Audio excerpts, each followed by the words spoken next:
Bienvenue dans cette nouvelle vidéo Brothers Custom. Les gars, bienvenue. Il était chaud le Dudiz. Il est au taquet comme d'hab. Il fait beau, il fait 45 degrés, on n'en peut plus, ça fait une semaine. Bon bah après c'est pour tout le monde pareil. Hein. Donc avec Med, on essaye de rester dans nos ateliers chacun là pour avoir un petit peu plus de frais. Un peu. Ah, c'est un peu mieux quand t'es dedans que dehors quand même. Hein. Dehors, ça tabasse. On a une belle M5 apparemment dans les commentaires. La dernière fois, vous étiez chaud pour faire une petite présentation de la M5 rouge, qui est assez rare. Je sais plus, c'est rouge. Alors, je connais pas le rouge de ce modèle-là. Je vais retrouver le nom du rouge. J'ai mangé le nom du rouge. Mais c'est assez rare. Ouais.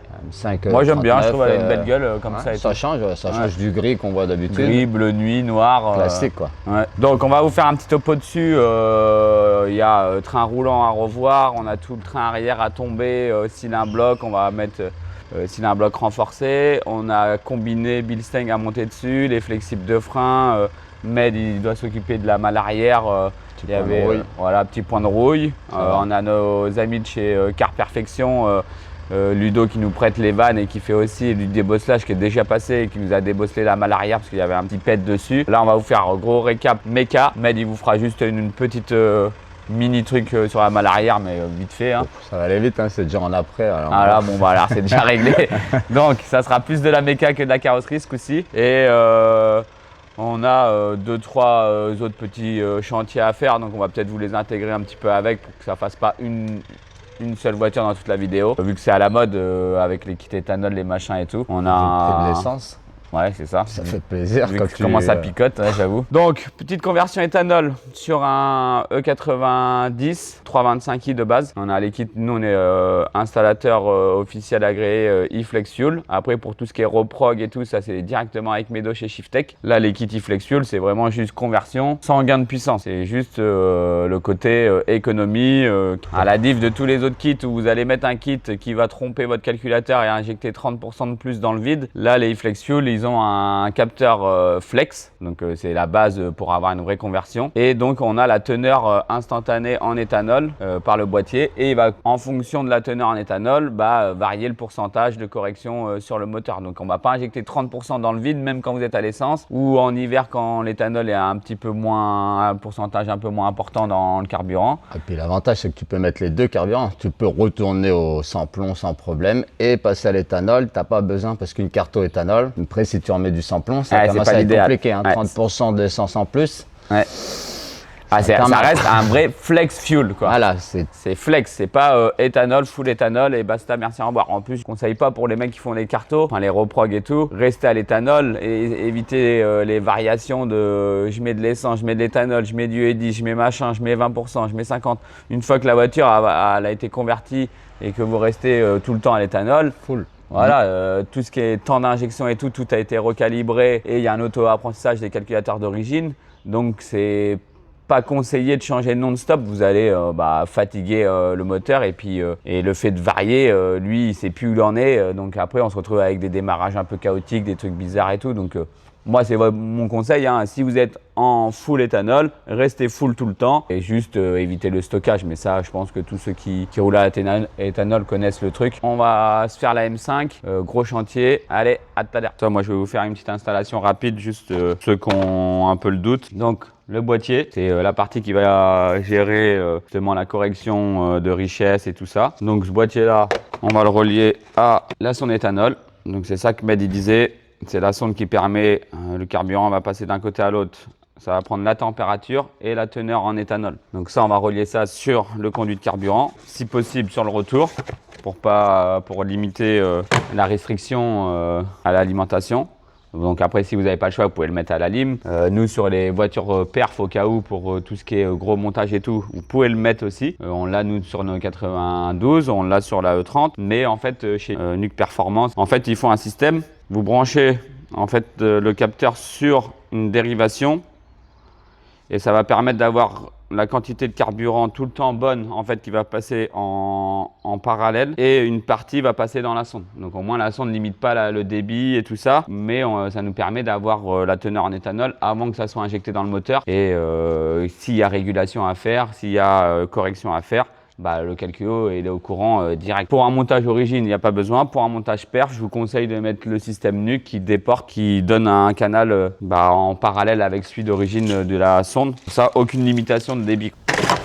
Là, on a le faisceau. Donc, vous allez recevoir un faisceau comme ceci. Après, selon le modèle de la voiture, vous allez avoir des fiches différentes au niveau des injecteurs, forcément, parce qu'entre des fiches de Jap, de allemande, d'américaine, de française, c'est pas les mêmes fiches. Donc ça, c'est à préciser quand vous passez votre commande. Et le faisceau, il a toujours que seulement 4 injecteurs de connectés. C'est un kit de base pour une 4 cylindres. Et après, vous avez un faisceau annexe qui va se brancher sur ces ports-là là, qui sont bouchonnés pour l'instant. Et en fait, on peut rajouter donc jusqu'à, vous avez compris, 4 plus 4, gérer un moteur jusqu'à 8 cylindres. Là, pour la plupart, tout ce qui est V8 américain, allemand et tout, vous êtes tranquille. Donc, pour faire simple, l'accès, vous enlevez le cache moteur. Vous repérez la rampe d'injection, c'est le premier truc à faire. Déjà, voir comment est fixée la rampe d'injection. Est-ce que vous avez la longueur? Est-ce qu'il va falloir décaler la rampe pour pouvoir mettre les adaptateurs qui vont avec le faisceau? Donc là, nous, on a la rampe qui est juste là. On a 2 vis de 10, on va la défaire, la déclipper. Nous, ce qu'on veut, c'est des connectiques. Donc là, c'est une barrette qui relie les 6 injecteurs. Donc on va virer les agrafes, sauter la barrette, brancher nos adaptateurs, rebrancher à la barrette et essayer de faire quelque chose de propre pour la fixation, que ça vibre pas, que ça s'abîme pas. Writing in the margins of my mind all day, sipping herbal in the morning just to feel okay. Had a dream I was water just flowing through space, till I landed on the record that my grandma would play. Talk sweet like jazz in the park after rain. What a grass smell green and the air feels sane. Put the phone on mute, let the silence explain. Donc il reste le boîtier, la masse. Là, je sais que j'ai une masse commune de chez BM, tous les marrons. Donc au moins, je suis sûr de ma masse. Et après, si possible, le boîtier pas à côté des calculateurs et tout pour pas que ça fasse de parasites, pas à côté de trop de sources de chaleur. Donc nous, on va se le caler là, juste derrière le phare. Il est sur le passage de roue, ça se voit pas trop, il est accessible et il prendra pas trop la température. Putain, à ce moment, ça en fait de la BM. Hein. BM, 2002, M346, X4, 91, je crois, Touring, E30, M5, on est pas mal. Bon les gars, elle c'est terminé, on a tout monté. Le boîtier est branché, la masse est branchée, le capteur flex est ici, donc je vais l'accrocher après, vous inquiétez pas. Le faisceau est passé, là son de température, donc avant de remettre les caches moteurs, de remettre propre, qu'on va faire, on va mettre en route, contrôler qu'au niveau de nos raccords, il n'y a aucune fuite, parce que c'est quand même le plus important, le carburant. Contrôler avec l'application que nos 6 injecteurs fonctionnent bien, et si tout est ok, on n'aura plus qu'à remettre le cache, fermer le capot et bye bye. Là les gars, hop, l'appli, donc on a le boîtier, on se connecte. Là on a les 6 injecteurs, 1, 2, 3, 4, 5, 6. Le cycle, la teneur en éthanol, c'est en train de passer dans la sonde. Donc là on voit qu'il y a 13% d'éthanol. Le carburant il est à 51 degrés. Dès que vous allez avoir mis de l'éthanol, on va monter donc à 60, 65, 70, 75 selon les stations, selon on va dire la période de l'année. Donc là c'est validé, tout fonctionne. Maintenant, on regarde juste visuellement qu'il n'y ait pas de fuite de carburant et on remet les caches. C'est tout bon. On va accrocher ça. Bon, on est sur la M5. Donc le programme, c'est dépose du train air complet. On va changer tous les cylindres blocs du train par des Powerflex. On va changer cylindre bloc de berceau, cylindre bloc de pont, cylindre bloc des demi-trains, amortisseur, ressort, un kit Bilstein. Donc après, bon, on aura l'avant aussi, amortisseur, ressort à faire. Donc là, avant que Sam il arrive, j'ai commencé à déposer. Je l'ai mis sur le pont, j'ai tombé les 4 roues, j'ai changé les 4 pneus. Donc on repart sur 4 pneus neufs, 4 bridges tout neufs. Question d'avoir un bon setup pour l'emmener après en géo et faire quelque chose de bien. Donc amortisseur, cylindre bloc et pneus neufs. Au moins là le setup il sera nickel. Là j'ai commencé à déposer la ligne. Donc il a une demi-ligne Esseinman qui est pas mal du tout, hein, ça fait un bon bruit. Bon, il y a encore les kata et tout dessus. Donc ça reste, c'est joli comme bruit, mais c'est pas abusé quoi, ça casse pas la tête. Donc là je vais finir de défaire la demi-ligne.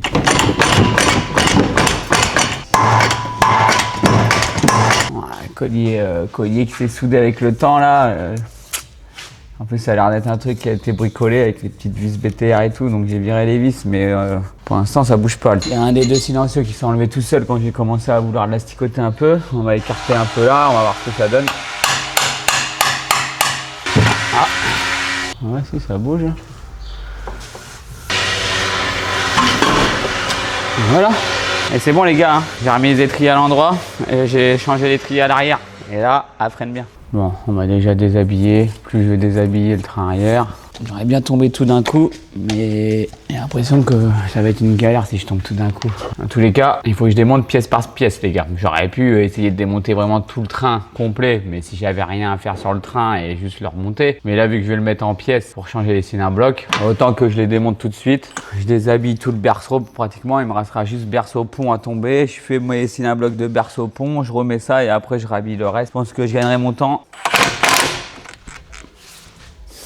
Ça, c'est con.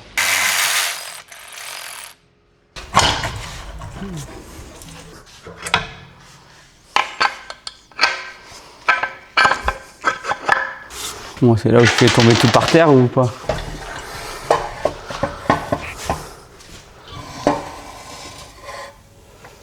C'est bon, j'ai rien fait tomber, j'ai rien cassé, je me suis pas fait mal. Ça, c'est un autre point. Oh, déjà, une bonne étape. Oh, jouer du chalumeau par ce temps-là, on n'a pas le choix, mais on va quand même le faire. Ça me coule sur le visage. On n'est pas les gars qui subissent le plus la tempête d'habitude avec Med. Hein. Nous, on est toujours avec des vestes, des machins, alors que tout le monde est en t-shirt. Mais là, ça tape. Bon, après, ça n'empêche pas de bosser. Hein. Med, il était en plein soleil, en train de couper, souder là-bas, les gars, sur le combi. Incroyable. Il coupe, il soude, il machin. Et nous, on va jouer du chalumeau parce que là, maintenant, il faut enlever ces cylindres blocs là. On voit déjà que rien qu'à la main, on peut les faire bouger. Alors, il existe un kit chez Powerflex. En fait, ils voulaient pas tout tomber et tout. Enfin, je sais pas comment ça s'installe. Tu me diras, je m'avance un peu. C'est juste que au lieu de changer les cylindres blocs, c'est un système qui vient se mettre là et qui vient boucher en fait les trous qu'il y a dans le cylindre bloc d'origine. Donc, je sais pas si ça se met que par en dessous et ça évite juste de démonter tout et on enlève juste les coupelles et on cale le kit ou si ça se met au-dessus en dessous. Mais je sais qu'il existe ce kit là. Je l'ai vu, on avait vu avec Med et ça se met dans les trous du cylindre bloc parce qu'on voit que là. Sam, il va vous filmer d'au-dessus, mais on voit que ça a ajouré en fait pour donner du confort. Les nouveaux. Donc, ça, les gars, cylindre bloc en polyuréthane, c'est marqué dessus. Et les Powerflex, c'est garanti à vie. Donc oui, on aurait pu remettre les d'origine, mais d'une, pour remettre les d'origine, ça demande plus de main d'œuvre parce que là, vous voyez qu'il faut les rentrer à la presse. Ils ont une bague à l'extérieur en acier. Et donc déjà, pour les démonter, c'est déjà du job. Mais alors après, pour les remettre, brasser le berceau dans la presse et tout, c'est une galère. Sachant que les cylindres blocs d'origine, bah, c'est du d'origine. Donc il n'y a pas le côté perf et c'est avec plus pour le confort. Là, à la diff, les gars, c'est plein. Donc ça donne ça et vous avez une grosse bague comme ça parce que là on voit qu'il y a un étagement pour c'est étagé pour pouvoir mettre le boulon. Donc on se retrouve avec cette grosse bague qui passe au milieu et là plus de jeu, plus rien. On a un truc qui est précis. Il y a quand même un cylindre bloc, c'est pas une bague en alu donc on n'est pas sur une config non plus piste. Hein. Pour moi c'est le meilleur combo quand on veut un châssis un petit peu plus perf, un peu plus précis, sans partir dans l'excès et que ça puisse rouler quand même sur la route avec les défauts qu'il y a sur la route, les à côté, les machins, les trottoirs. Donc on va virer le pont dans un premier temps, les 3 vis du pont, on va virer le pont. J'ai les joints speed du pont à changer, on va en profiter pour les faire en même temps. Là on va se concentrer sur virer le pont, virer tous les cylindres blocs du berceau et déjà s'occuper du berceau. Ça sera déjà un bon job et si possible on remonte ça sur la voiture tout à l'heure mais pardon. Allez, on enlève le pont.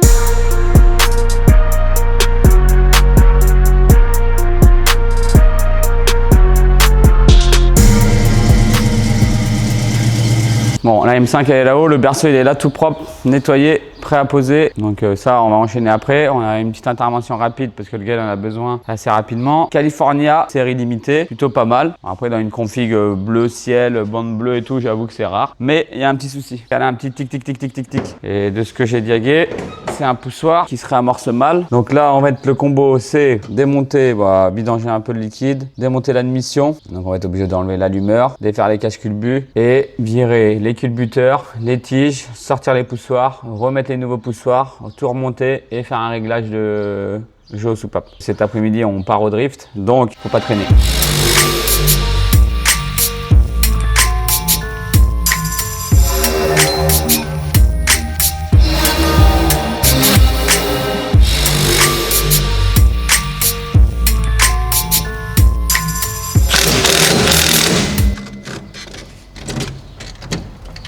Encore. Donc là, on est pas mal. On voit par contre que le joint il a déjà une faiblesse à cet endroit-là. Là, pareil. On va les changer, lui. Donc, on va se claquer les poussoirs avec l'additif. Un anti-friction. Donc, on met comme ça. Et hop. Bon, les gars, Sam et Med étaient partis emmener un véhicule au contrôle et ils ont été faire les courses. En attendant, j'ai remis tous les poussoirs. J'ai remis les basculeurs, les tiges, sauf qu'en remontant, d'un coup, mon œil il a été attiré par un truc qui est pas logique ou normal. Donc là, on est sur un cas classique. Clavette, coupelle, clavette, soupape qui dépasse. Sauf qu'à côté, on a un petit problème. La soupape à la hauteur de la coupelle. Donc, c'est les bordures du basculeur qui viennent appuyer sur la coupelle. Donc là, comme il vient de dire Med, il a eu de la chance. On n'a pas eu de casse plus que ça et tout. Donc à voir après comment on va réparer le truc. Mais là, vous avez la coupelle. Vous avez la soupape. Normalement, vous avez deux demi-lunes qui viennent verrouiller la soupape pour pas qu'elle puisse tomber. Sauf que là, en appuyant avec le basculeur sur la coupelle s'enfonce, la soupape bouge pas, les clavettes peuvent partir à droite à gauche, la soupape tombe dans le moteur en plein roulage. Alors là, c'est terminé. Là, le moteur, je peux vous dire que la culasse, tout le cylindre, merci, au revoir. Mais comment ça se fait que c'est la seule sur 16 qui a le soupape qui est complètement grignoté? Donc, est-ce que le poussoir avait un défaut, ramorçait mal? C'est une théorie. Bah, ils sont creusés tes basculeurs. Alors en vrai, il aurait dû quand même dépasser un tout petit peu, même à la fin. Sinon, il y a un moment donné, tu as tout poussé partout. La soupape, elle est à la bonne hauteur. Donc, Med, il a une meilleure théorie. Bon, à la base, il avait dit que c'était un gars qui avait mal monté. C'est peut-être pas le cas. La soupape, c'est pas grignoté. Effectivement. Par contre, ma coupelle est plus haute que les autres coupelles. Donc, soit la clavette, elle a commencé à se barrer. Et coup de chance, ça tient par le Saint-Esprit. Soit la coupelle a bougé ou a tourné et s'est creusée et c'est peut-être juste la coupelle à changer. Ça m'arrangerait parce que si j'ai pas la soupape à changer, pas besoin de déculasser. Et voilà, t'as tout compris. Là, il est 12h30, c'est l'heure d'aller manger. On part au drift, 5 heures de route, 6 heures de route pour aller à Luby. Donc elle va rester au chaud dans le garage. Est-ce que je peux poser une question? Allez-y monsieur. Est-ce que vous avez démonté tous les culbuteurs, enfin tous les basculeurs? Ouais. C'est toi peut-être t'as remis les boulons un coup dans un sens, un coup dans l'autre? Ah non, je les ai même pas enlevés les boulons. On se revoit à début de semaine, de toute façon ça sera dans la même vidéo. Vous, ça va faire comme ils vous disent à chaque fois, ça va faire ça, boum, on sera de nouveau là. Le week-end sera passé. Quoi ça va faire? Ok les gars, on se retrouve sur la Mustang. La coupelle capote, la clavette de maintien de la soupape, pareil. On voit que là, il y a quasiment plus rien du petit ergot qui est censé retenir. C'est ça que ça s'est carrément grignoté et tout. Donc maintenant à voir, est-ce que dans toutes les pièces que je stocke de côté, j'ai une coupelle en bon état et deux clavettes en bon état. Donc on va aller à la chasse, savoir si on arrive à trouver ces deux pièces. Allez, à toutes.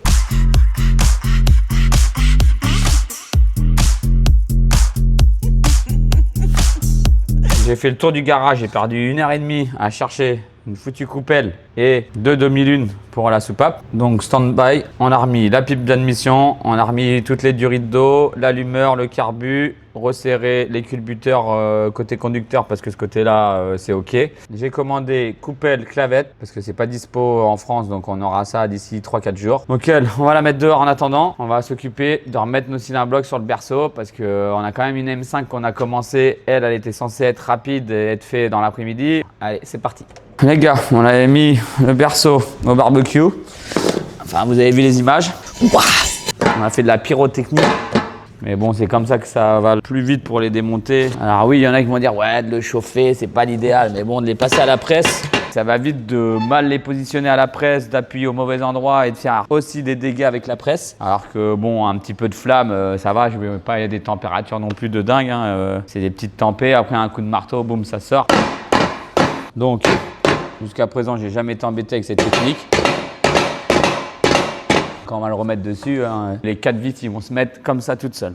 On a les joints spi pour le pont. Question de repartir sur un bon truc. On va pas s'amuser à redémonter dans 2 mois pour changer les joints. Donc on va faire les joints spi de pont avec. C'est un peu la maladie sur ces ponts-là. Ça prend beaucoup de coupes, beaucoup de tempées. Autant anticiper. Ça fait partie de l'entretien. Voilà. Voilà.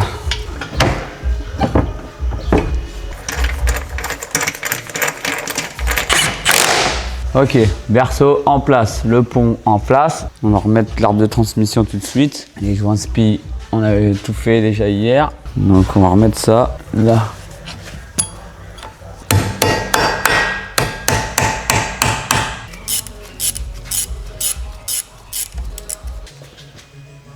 Ouais, là, tu vas me mettre une praline pleine bouche, tu vas voir. Je te vois venir. Mais je maîtrise. J'ai l'aller et le retour. Bien joué, papy. Putain, elle est belle, l'huile. Ouais. En vrai, ça c'est dommage de jeter ça. Ouais, mais il restait plus grand chose dedans parce qu'elle en avait perdu à mort. On va aller chercher de l'huile, on va remettre direct la bonne. Je pense qu'on va jouer du chalumeau. Hein. Ça a bien marché sur le reste. Allez.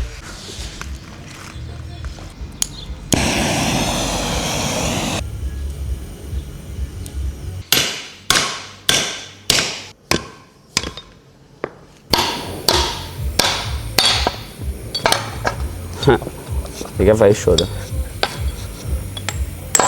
Voilà. Même Milwaukee sont pas au courant que le manche il sert.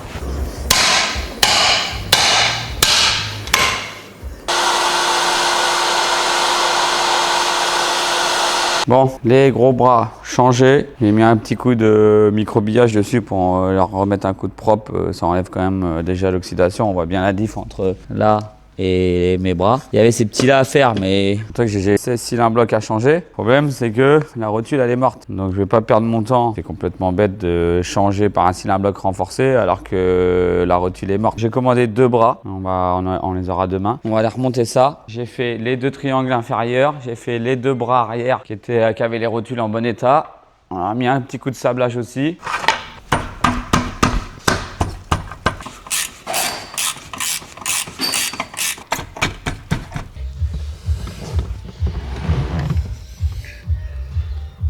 J'aime bien BM, mais alors là, pour changer les amortisseurs arrière sur une série 5, démonter la moitié de l'habitacle, on va aller chercher la coupelle. Allez, le 30 c'était bien, hein. Tu ouvres le coffre, allonge ton bras, tu desserres dans le coffre, merci, au revoir. Voilà. J'ai desserré les 2 amortisseurs, on va récupérer notre cliquet pour au cas où s'il y a des trucs en bas. Là. Après 2 heures. Avec le petit côté sportif. Alors oui, on aurait pu mettre des combinés, mais combinés un peu trop rigides. Là, c'était pas la demande du client. On était plus sur avoir un châssis qui est digne de la M5, mais sans partir dans le côté bout de bois. Donc, Bilstein avec un petit réglage de hauteur, dureté vite fait. Alors c'est pas le système comme les combinés. Vraiment on peut régler la hauteur, c'est-à-dire que nous on serre le bas de la cartouche sur l'amortisseur, l'amortisseur sort. Là si on dérègle ici, on joue aussi sur la compression, ça permet d'ajuster un petit peu, mais c'est pas l'ultime pour ceux qui veulent faire du stance ras le sol quoi. On va récupérer la coupelle et puis on sera pas mal. Bon allez, je voulais la faire à l'américaine. Pas de compresse ressort, c'est peut-être plus à la polonaise. Ce que j'allais dire, pour ne pas contredire, mais c'est plus polonais ça. Série 5 du 2 idées, ressort costaud. On va se mettre par là. Là, tac. On pose le pied ici. Ça part là-bas. Même du 12, il reste. On va voir ce qui va se passer. Allez, c'est parti les gars. 3, 2, 1. Vous avez vu? J'aurais mis 15 minutes au moins à aller chercher le compresse ressort, changer. En plus, j'ai pas l'échappe assez petite pour ça. Milwaukee, vous avez vu? Il n'y avait rien à craindre. Soit je desserre la BTR, je descends le ressort, je mets ma coupelle, je remonte le ressort. Sinon, tout à la puissance.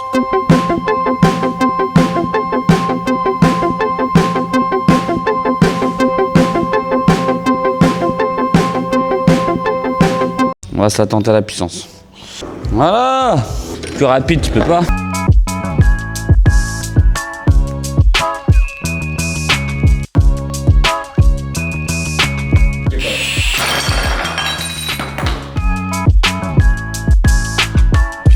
Qu'est-ce qu'on fait sur une biellette neuve? Eh ben on la met à la presse et on la redémonte. On va virer les cylindres blocs d'origine pour mettre les cylindres blocs renforcés et on va enfin pouvoir finir ce train arrière. Fastoche. Tiens, parce que toi tu veux toujours tout recycler, tu pourras le mettre sur ta Cobra si tu veux.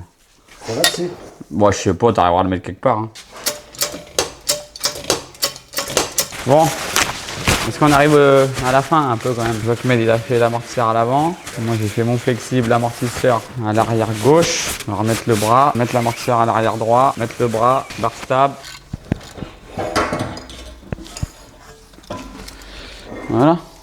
Capteur c'est bon. Et donc il reste juste la barre stable. Essai numéro 2. C'est le pétard qui va partir tout à l'heure. Attention, 3, 2, 1. Wow. Oh. Vas-y là, au moins fais semblant. Regarde, direct à la poubelle. Claude, j'ai besoin de toi. Faut que je me dépêche ou pas? Pas obligé. Là. Lève. Je suis à fond là. Ah ouais. Lève encore plus. Non, c'est bon. L'amortisseur, il est raplapla maintenant. Ouais, j'ai vu là, tu l'as écrasé carrément.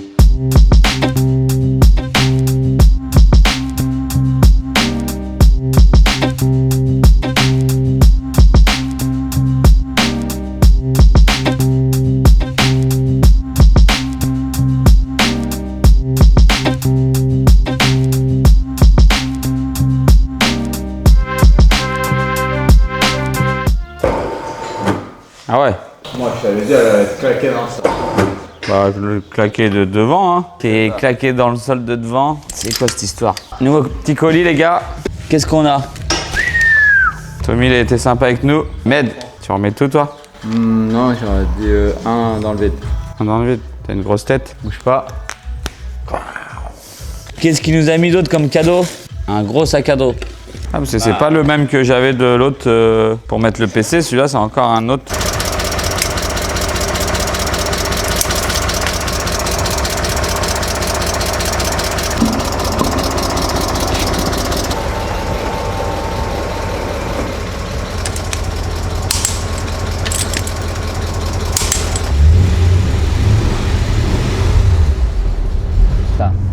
Oh là les gars, on a la qualité Bilstein. À peine on sort du garage, prends le petit trottoir, tu sens que c'est ferme mais pas trop dur. On va se prendre notre petite route d'essai, une route pas trop fréquentée. De toute façon on va pas faire des pointes, hein. On n'est que là pour la rôder. Mais ça me mettrait de bonne humeur tous les matins ça. Et là, pas trop, on sait jamais.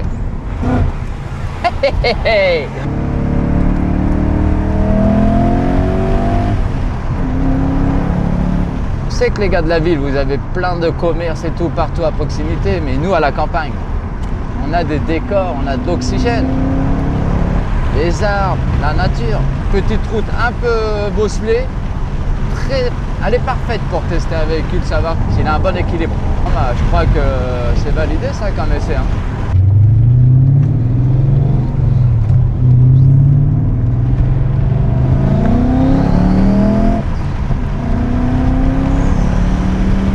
Des arbres, des maisons.